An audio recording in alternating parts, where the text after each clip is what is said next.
विषय हिंदी, मुख्य पाठ्य पुस्तक। क्षितिज में एक कुत्ता और एक मैना, हजारी प्रसाद द्विवेदी जी का पढ़ा रहे थे, उसका सारांश समझा दिए थे। अभी प्रश्न उत्तर समझाना है। गुरुदेव ने शांति निकेतन को छोड़ कहीं और रहने का मन क्यों बनाया? उत्तर, गुरुदेव ने शांति निकेतन को छोड़ अन्यत्र रहने का मन निम्नलिखित कारणों से बनाया। वे कुछ दिनों से अस्वस्थ चल रहे थे। वे असमय मिलने जुलने वालों से परेशान थे। वे आराम, शांति और एकांत की आवश्यकता महसूस कर रहे थे। दूसरा है, मूक प्राणी मनुष्य से कम संवेदनशील नहीं होते हैं। पाठ के आधार पर स्पष्ट करें। मूक प्राणी भी मनुष्य से कम संवेदनशील नहीं होते। यह एक कुत्ता और एक मैना पाठ से कुत्ते की स्वामी भक्त एवं व्यवहार से प्रकट होता है। पहला, गुरुदेव जब शांति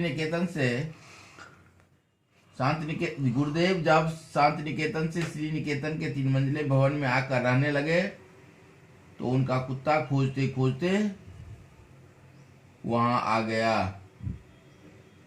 वह गुरुदेव के हाथों का स्पर्श पाकर आनंद की अनुभव प्राप्त करता था।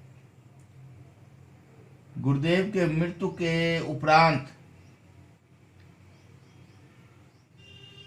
कुत्ता भी वहां पर बैठा हुआ था। जब गुरुदेव की मृत्यु हुई और उनका शव आश्रम में लाया गया तो कुत्ता भी उस समय मौजूद था। जब गुरुदेव की अस्थि का चिताभस्म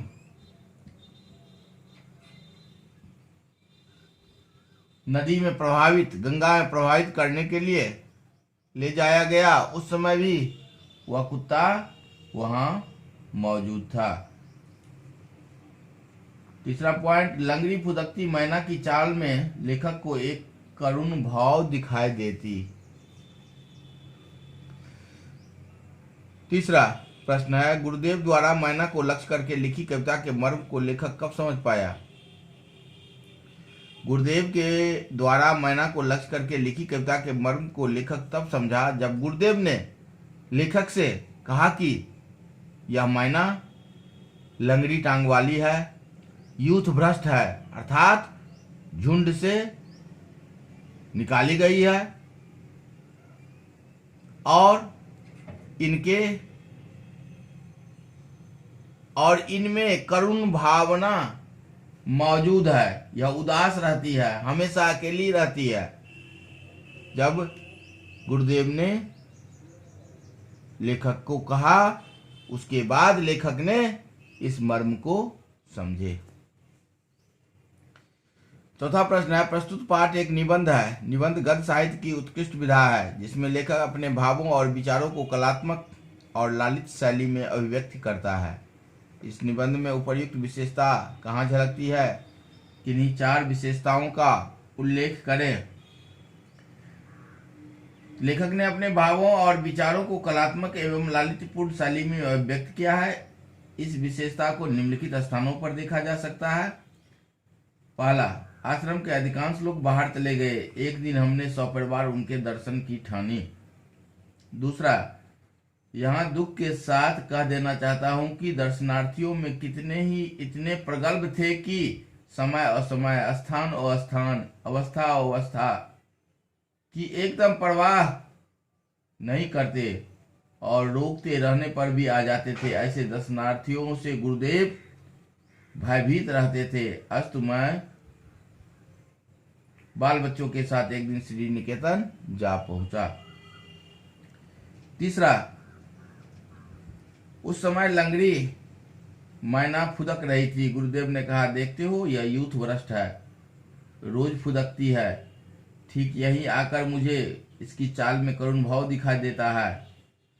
चौथा, पक्षियों की भाषा तो मैं नहीं जानता, पर मेरा निश्चित विश्वास है कि उनमें कुछ इस तरह की बातें हो जाया करती है।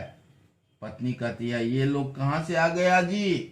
तो पति कहते हैं, बेचारे आ गए हैं तो रहने दो, क्या कर लेंगे।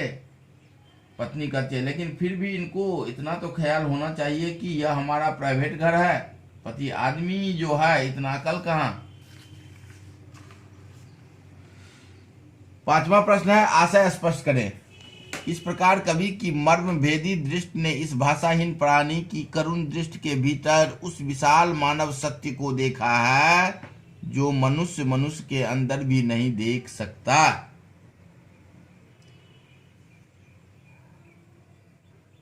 इस गद्यांश में लेखक या निबंधकार हजारी प्रसाद द्विवेदी जी का कहना है, जो गुरुदेव अपने पास बैठे कुत्ते की पीठ पर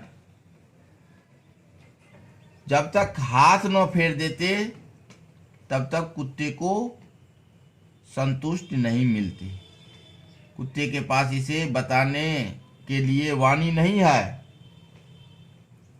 पर गुरुदेव की दृष्टि उसके मर्म को समझ जाती है।